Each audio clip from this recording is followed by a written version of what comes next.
Let's just give a little introduction for those who don't know who you are.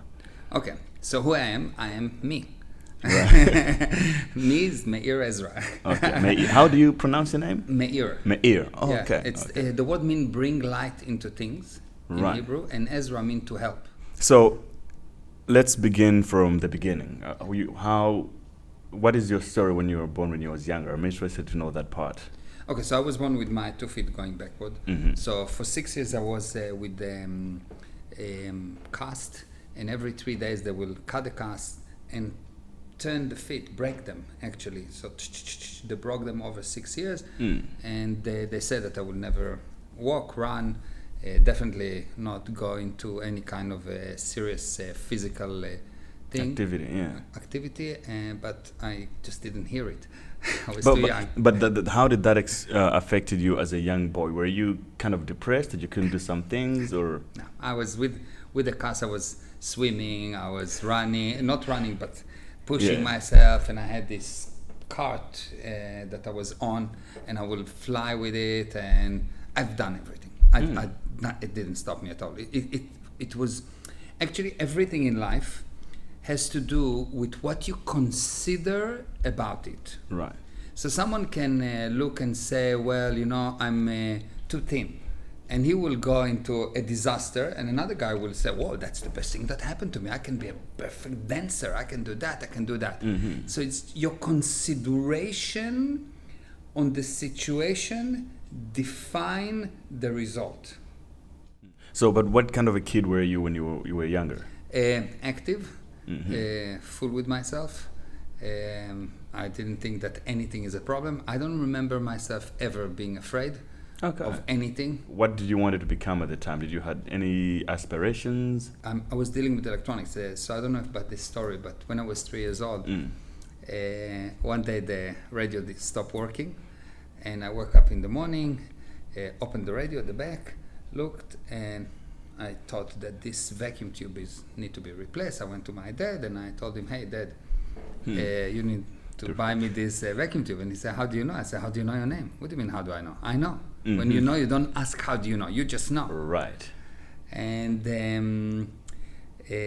because knowingness is a condition with no doubt. Mm-hmm. That's not understanding. It's not understanding is something else. Understanding is a level below knowingness. You understand, I understand, I need to press this chord and the guitar, and I understand, and I need to do that. And one day you know. Right. There's no doubt. It just happened with no effort. There's a clear absence of effort, and there's no doubt. Any effort that you feel in anything is actually a doubt. Two opposing certainties, that's doubt. Mm-hmm. So you are certain you want to do something, but you're also certain that you don't know. Yes. You have doubt. So he asked me, how do you know? And I said, of course I know. How do you know your name? Mm-hmm. He went, he purchased this the vacuum tube. I put it in and boom, it worked. And since then I knew that I know. Mm-hmm. And when you know that and I never studied electronics, nothing. And I started to build all kind of amplifiers, fixed radios, fixed TV later on. And I was just into it. When I was 13 years old, I started to teach electronics. Never study one day in my life electronics. Mm-hmm. Never. I mean, not never after that, but never had any formal education. Yeah. You later moved on to South Africa. You started a business in Israel, or you started your business here? So what happened? I was at the age of 18, everyone in the Israeli community have to go to the army. It's mandatory. Yeah. And you need to go for 3 years. That's to the military. Yeah, you have to go to the military. You have to go to the army for 3 years. And I became a diver, and that thing requires 5 years. So you need to give extra 2 years because you study for 2 years and you give those 2 years extra. So anyway, I was in the army for about 6 years. After the army, I went to the Far East and just traveling for a year. And by the end of that year, the money finished, so I went to Japan to sell pictures in the street. I was born in the north of Israel, where every night, for years, we were bombed. My parents were very poor.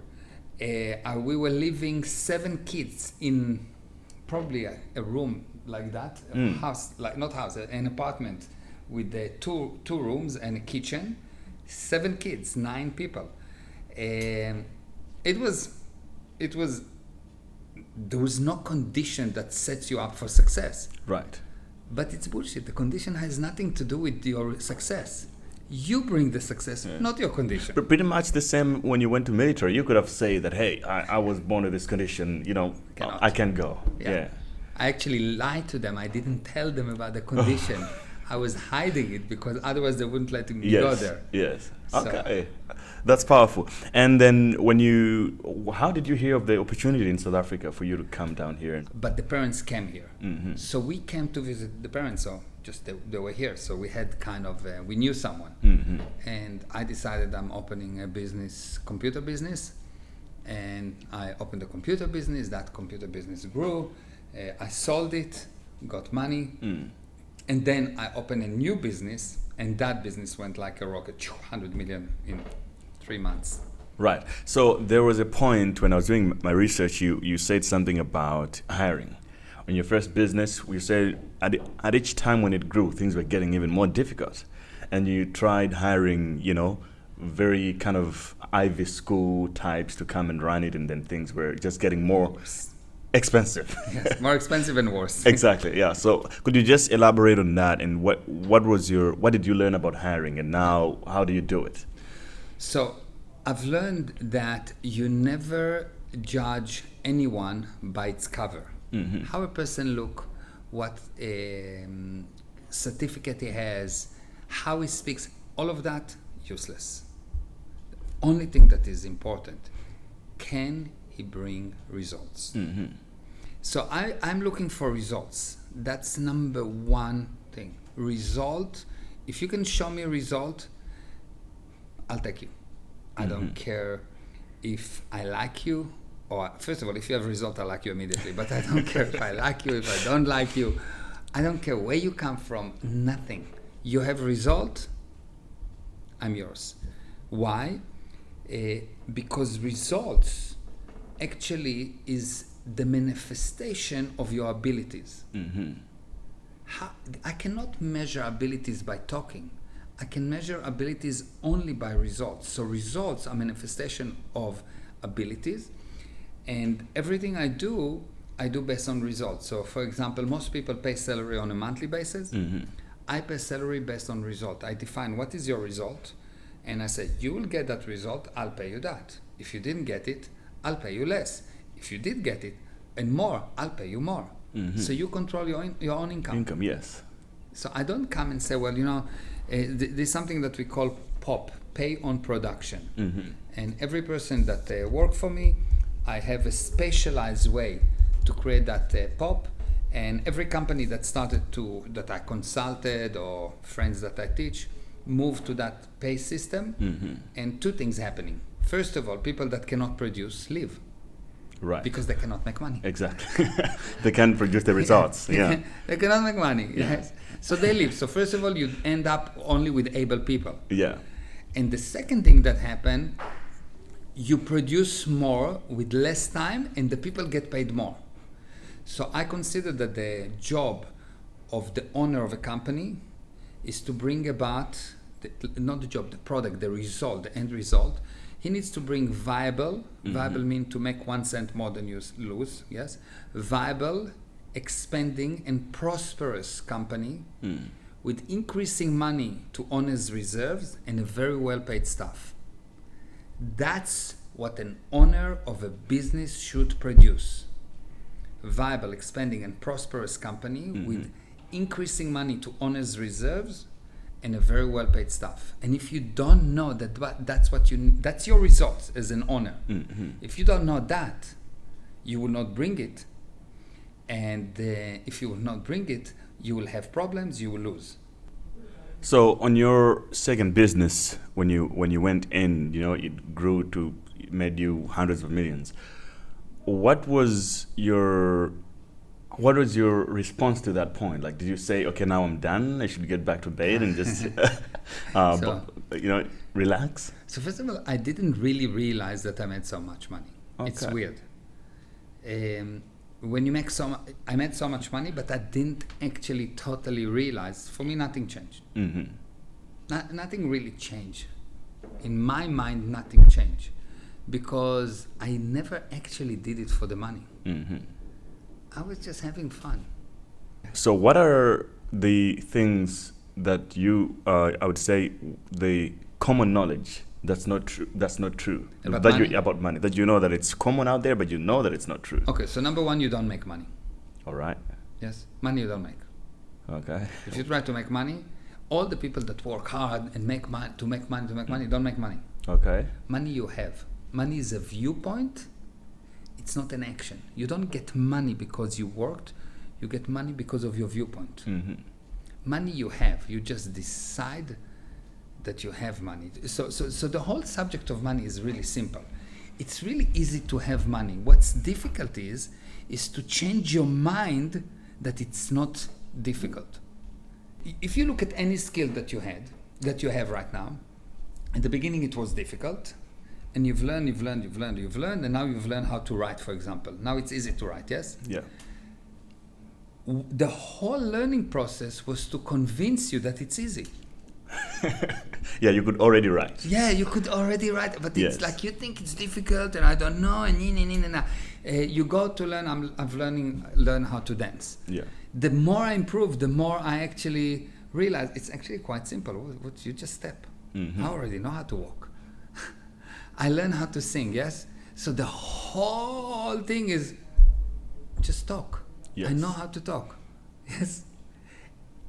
Everything, once you know it, it's actually the process of learning is eliminating falsity.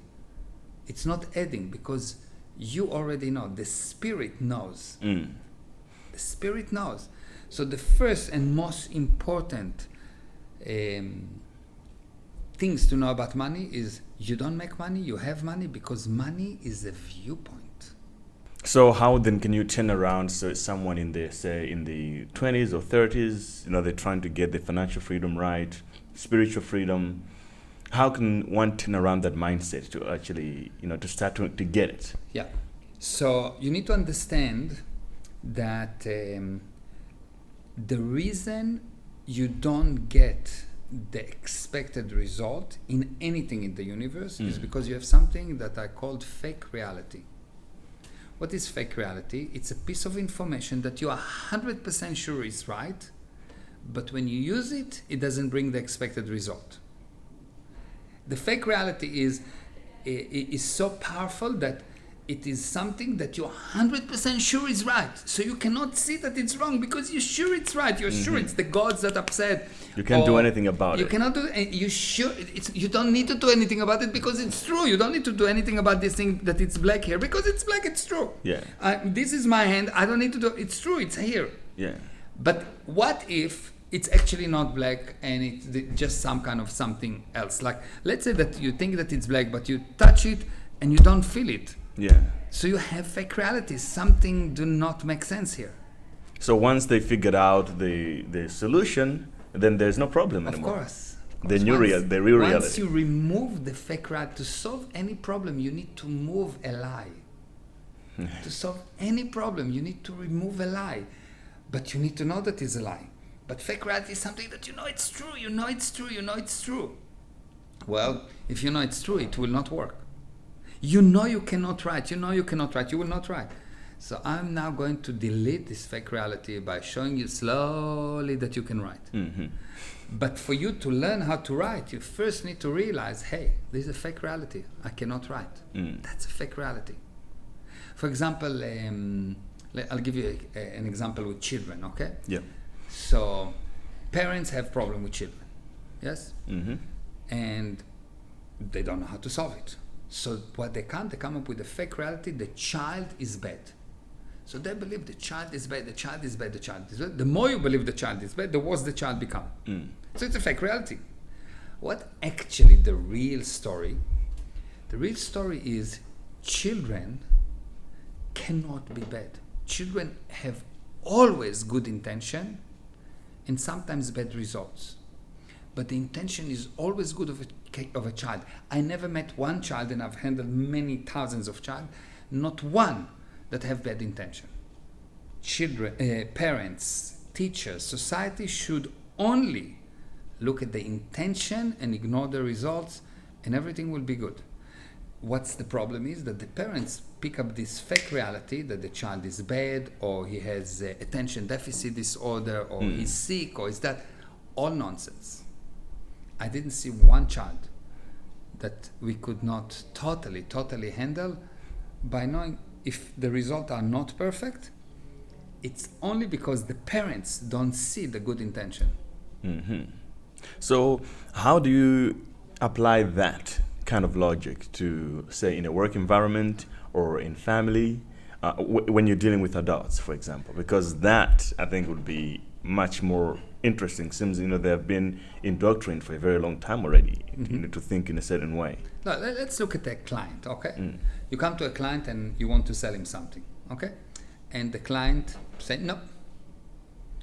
If you cannot handle him, so first of all, let's define what a salesman means, okay? And then, so salesman mean, the definition of the word salesman is a person that help the prospect to help the client, to help himself with my product or service. So the purpose of a salesperson is to help. So now I come and I want to help you, and I know my product will help you. Yeah. And you don't want to buy it.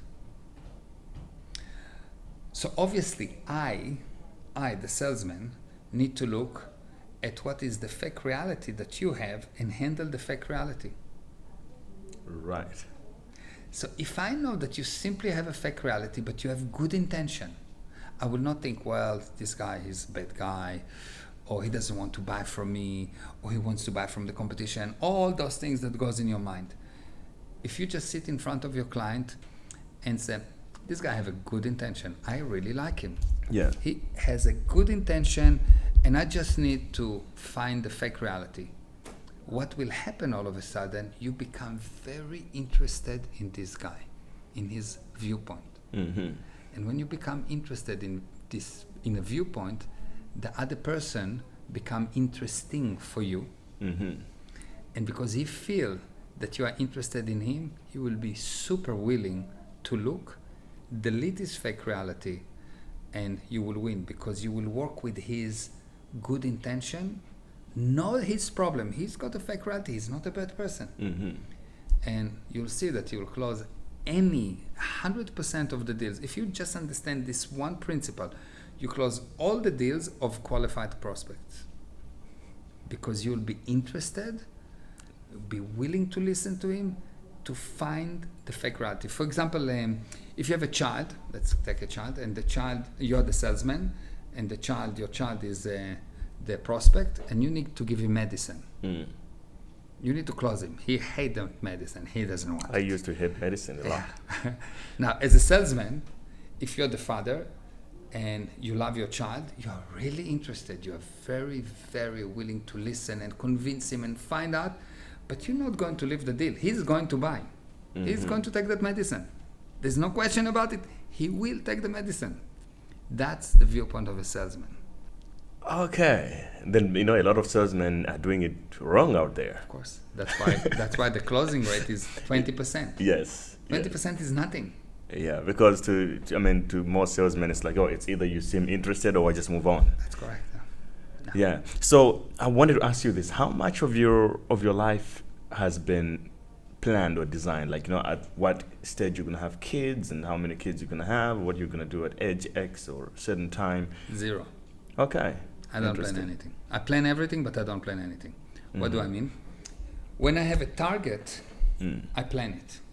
If I want something, I plan how to get it. Okay. But before that, I don't plan. Why? Because I know I can get everything, anything I want. If you plan from today, and at age 30 I will do that, and age 21 I'll do that, and this and that and that, it means that you are limited. But if you are unlimited, why should you plan? And the truth is that you are unlimited, and all those things that you do are limiting you. Right. So you're just looking at your own limits and putting numbers to it. Yeah. Because what I do is just, what do I feel like today? This, okay, fine, so we're going to do it. Yes. But we're already doing that and that. Good, no problem, we can. Because there are no limits. There are actually no limits. But it's a little bit harder, because we have been taught to think in that way of like, putting things is kind of, you need some kind of order. How successful is it? Yeah, there's a high failure rate out there. Exactly. So I don't care what they teach me. I look at the result. Yes. 99% or 99.9% of the people fail 99.9% of the time in the plan. So if you just randomly stop planning, you'll do better than them. Right. Just do the opposite of what everyone do. Random. Just everyone do that. Do the opposite without even understanding why. You'll do well. Wow. So before we jump into what you're doing now, some people sent me some questions when I told them I'm going to have an interview with you. One person said, how do you deal with negative people in your life who can pull you back? Do you remove them or do you try to resolve with them? Okay. Question number one. So first of all, depend who is that person. Right. If he's your friend, the moment that you say to someone that he is your friend, you lose the luxury of getting rid of him. Because a friendship is not conditional on the behavior of the person. If he's your friend, it is your job to improve him to such a degree that he's perfect. So when does a friend need you? When something goes wrong. Yes. When he behaved badly. When he did something bad, when he cheated you, when he shot you, when he did something really bad. That's when friendship comes in. When most friendship break at that moment. And it was never a friendship. Okay. So my son can do the worst thing to me. I'll be his friend. I will protect him. I'll do anything for him. Even if he will shoot me. While he's shooting me, I will protect him. Why? Because I love him, because he's my friend. Yes. So first of all, the first thing to define who is that person. If he's your friend, whatever he's doing, it's irrelevant, you protect him. Mm-hmm. You protect him, you help him, you continue despite all invitations to do otherwise. That's number one. So first of all, if he's a friend, okay? Second, if he's not a friend, you put just enough force to stop the attack, and immediately after that, you help him. Okay. So what is the reason behind that? The reason is that all people are under the same insane pressure of to do stupid things. Mm-hmm. And if I would do stupid thing, that's what I would want someone else to behave to me like. So I want to behave to other people the way I want other people to behave to me. So if I do something wrong, and there's not one person, including me in the history of man, that did not do bad things. So if I do something bad, I want to be stopped, of course, so I don't damage other people. But immediately after that, I want those people around me to help me. Mm-hmm. Because that's the only way to improve society. Yes. Where what most people do, you do something bad, they stop you, and then they torture you, and then they kill you, and then they torture you even more. Mm-hmm. And what we got at the end is worse and worse and worse and worse people. Absolutely. So another question was, this is coming from a guy in his late 20s. He says, what would be your advice for a guy towards his 30s who wants to have financial freedom, lots of time to himself, and spiritual freedom, and have a hot wife? Okay, good. And a good family. To understand that the only way to be really successful and have time is to do a lot. Mm-hmm. Not to try not to do. If you try to be in holiday all your life, you're not going to be successful. You will not have time. Why? The general principle is like that. If I say, I want something, I want something, I want something, what I actually say is, I don't have it, I don't have it, I don't have it. Okay. You actually unconsciously, uncontrollably making the I don't have bigger.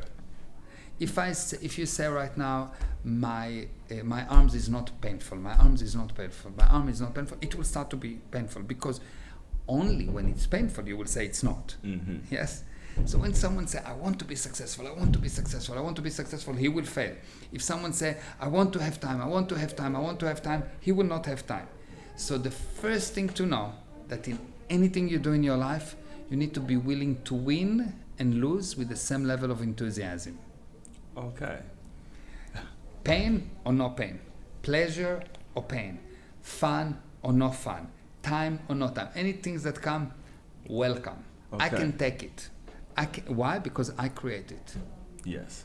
But if you want someone to give you something, to give you time, to give you money, to give you happiness, you will wait for a long time.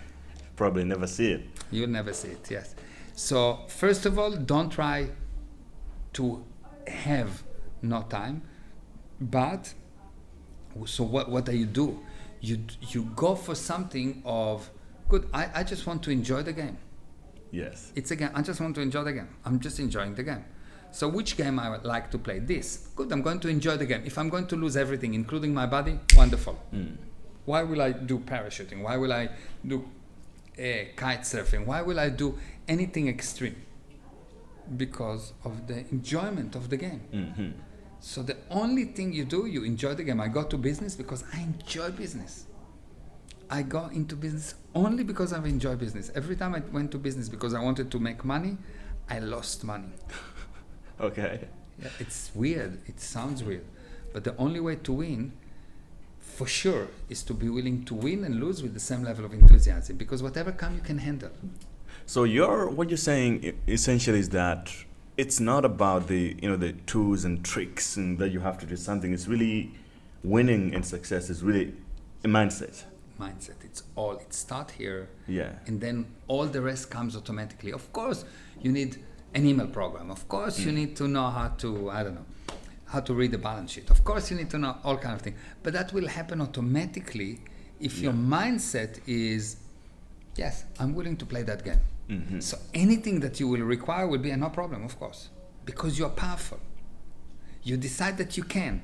You are willing to confront, to look at what you need to look. Mm-hmm. So for you to be able to, I'll give you some story. Okay. So I had a group in South Africa of people from overseas, and I was teaching them about the power of the spirit, like how powerful you are as a spiritual being, and that with your mindset you can fix and do anything. Okay. And one of the things that I did, I told them, okay, so we're going to do bungee jumping. Now I'm talking to you about men and women at different ages. Like I think the oldest one was like 76 or 78, something like that. Oh wow! Old, young, all kind of people, like a group. And I said, you are all going to do bungee jumping. And I told them about and they all agreed they're going to do bungee jumping. Good. Now we're going in the bus towards that bridge. Mm-hmm. You know, next to Neisner. Yes. Yeah. So we're going in the bus towards that bridge, and then the closer we get, the more pale they get. Like you can see that they cannot breathe. Like I need to bring some oxygen or something. They become really serious and worried, and like you could see they're really, really, really afraid. Yes. And then we walk on that walk. And it's like a metal mesh. Yes, you can see the ground. And you see the ground, and they walk, and you can see. And they're afraid. They're really afraid. Totally like shaking, hardly walking. Some of the girls there, we needed to walk them. And they go and they get connected, and they all jumped. Every single one of them when they came back. When they were falling, they said, it was the best, nothing like that in the universe. It was so nice, amazing. I want to do it again. Unbelievable. Even the 76-year-old guy. Everyone, lady. It was a lady. Wow. Like a tiny lady, she can hardly hold herself. Now, what did I look? I said, look, when you were on the bus, totally safe, you were afraid, like, wow. But you were safe. Mm-hmm. When you were falling, you had the best time of your life. Yes. What does it mean? It means that when a person is afraid, there's no problem. There's no fear. When a person is afraid, there's actually no problem. When you worry, there's no problem. when you are not worried, the problem actually happening, and the only way is to jump, because all the time before that it's irrelevant. Yeah, that's true. What is fear? Fear is an effort not to communicate. Fear is actually an effort not to communicate. And you know what the only thing people are afraid of? Mm-mm. The only thing people are afraid of is to be afraid. You're afraid of being afraid, because when you fall, you already fall. You're not afraid. Yeah, it's already happening. It's already happening. So the only thing is people are afraid of being afraid. So, and fear is you don't perceive while you are afraid. You try not to communicate. So what you're afraid of do not exist because you're not in communication. Mm-hmm. They were afraid of something that did not exist. They were driving in a bus, and they were very safe, very 5-star bus, everything, coffee, whiskey, everything is wonderful. And they were afraid. Mm-hmm. So it's now about you have to live the fear, pretty much, to be inside, and then it's not fear anymore. You need to just be willing to win and lose with the same level of enthusiasm. Right. Just whatever comes. I know, when I fall, I know I will feel amazing. And when I'm on the way, I need to cause myself to be amazing, because it's a lie that there's something to be afraid of. Yes. There's one thing to lose money and another thing to be afraid of losing money. There's one thing to be poor and another thing to be afraid of being poor. If you're poor, enjoy being poor. It means you can go up. Yes? It's not a problem. If you lose money, wonderful. It means that you know how to make. You can make it again. Oh, yeah. That is a very good point. Yes. It's not a problem. Actually, there is never, ever any real problem if you don't consider it a problem. If it's a problem, it's because you said it's a problem. And otherwise, it's just another challenge. So let's get to what you're doing now. Did you stop business that you're in? You retired? No, I'm never going to retire. Because now you help people. You do the seminars. I've learned a lot from you, just like a lot of people here. Why do you do this? And you do family counseling for a lot of people. When did this all begin? So I've been doing it for a long time, many years. And why do you do it when you made over lots of millions? Why? Because the only value a person has is in how many people he can help. It's not how much money you have in the bank. It's not how you look. It's not anything. The only value you have is in how many people you have. And from all the joy in this universe, you take it from sex to adventure to anything. The biggest joy that I have ever experienced was helping people. Okay. There was nothing that I've experienced in this universe that gave me more joy than helping people. Nothing. And I've done, I think, almost anything possible. Like for someone to work with you, what is the process? Okay, so the process is like that. Usually you'll go online and you'll see some of my videos, and you'll get the idea, and you'll see that this is different. Like anything you will look is different. Like for example, I ask most of the people, I ask them, what does it mean to be insane? And they will tell me doing the same thing over and over again and expecting different results. Yeah. And I say, that's bullshit. That is very most popular. I know, but it's bullshit. Because I look, I don't listen. Yes? I don't care what they say. Right. I look, don't listen. Yes, I look, I don't listen to what people say. Because what does it mean to do the thing over and over again and expect different results? It's tenacity. It's the most important quality in the universe, tenacity. It's like do it again and again and again, despite anything. So what is insanity? Insanity is to get stuck in the past. Right. Insanity is attention stuck in the past. So actually, you'll see that people never are afraid of what's happening to them. They're afraid of what happened in the past. So all your fear is not because of what's happening right now. When the guys were in the bus, they were not afraid of the bus. They were afraid of what they thought they're going to do, remind them of the past. But if I told them that they're going to do juga-du-bi-bi-gi-gi-gi, they didn't know that it's bungee jumping. They wouldn't even know how to fear. Yeah, they would not know how to fear it, yes? That's correct. Yes. So they were afraid because it's remind them of something in the past. And they got insane. They were totally cuckoo on the bus because there was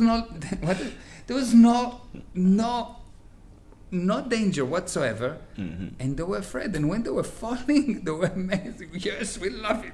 I want to do it again. They're falling, they're jumping, they're falling down. And the governor said that was the best few seconds of my life. Yes. So it is super important to understand that what I teach is different. What you're going to hear is not what you want to hear. It will require you to look. Number one. Number two, you will find that it's very simple. I say if it's not simple, it contains a lie. Okay. If it's not simple, it contains a lie. Your husband or your wife come home and she starts to tell you about all of this complicated story why she didn't come on time. She's lying next. Right. Yes. So what you're going to do is you're going to find videos, but you need to be willing to forget what you know and to look what you hear. Does it make sense to you? Does it work? Even more important, does it make sense? Does it work? Try it. Now, if it doesn't work 100% of the time, if it works only 99% of the time, please throw it away. And you'll come to a webinar, seminars, usually very low cost, something just to start to understand what's going on. Then I will understand what is your problem, what you consider your problem is. And I will ask you, what is your problem, what is your problem, what is your problem, why? You tell me all the thing why you think your problem is that problem. And I will usually tell you, good, thank you for telling me, because it's not that. How do I know that it's not what you told me? Because if it was what you told me, you will solve the problem. You will not need me. Yes. So the only reason I ask you is because I need to know what not to handle. So when a person says, well, the reason I don't have money is this and that and that and that, thank you, that's not the problem. So I will sit with you and I will find all the things that you think that what's the reason for the problem. I will know what it's not. And then I will ask you a few questions, and I have a specialized method of an evaluation, and I will spot what is your real reason for the problem that you're having. And based on that, I will give you sets of tools that if you use them, you bring result. And what I do, I give you a result, you apply them, and I will tell you if it doesn't work, you don't pay me. So, I mean, there are so many things that we could cover, but I don't want to jinx it. So maybe we should stop it here. And the rest of the in-depth stuff, we do it on a separate topic for each segment. Yeah, perfect. Yeah, but lastly, so what do you think, why are Jewish so financially successful? There is a law that says that control equals income. Okay? Income is not just money, is anything that you want. If you want kisses from your children, it's control. You're controlling the emotion, okay? And control is not like I control you. Control is actually the ability to direct, yes? Now, control comes from knowledge. If you know how to drive a car, you will control the car. If you know how to cure a disease, you will control the disease. If you know how to control your thoughts, if you understand your thought, you will control your thoughts, yes? So control comes from knowledge. And I think that something unique about Jewish people is that they put a lot of emphasis on learning and on knowledge.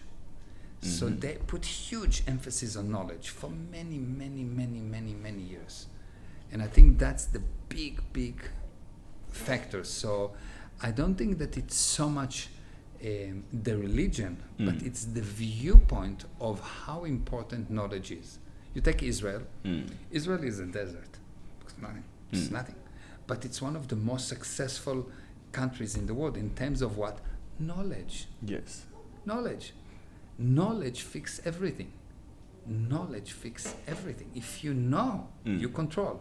Knowledge fixes everything. Not understanding, but knowing.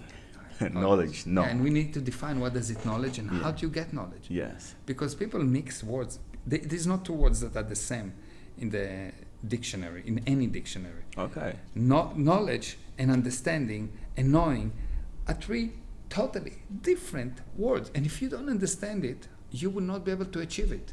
If you don't know what knowing is, how can you learn how to know?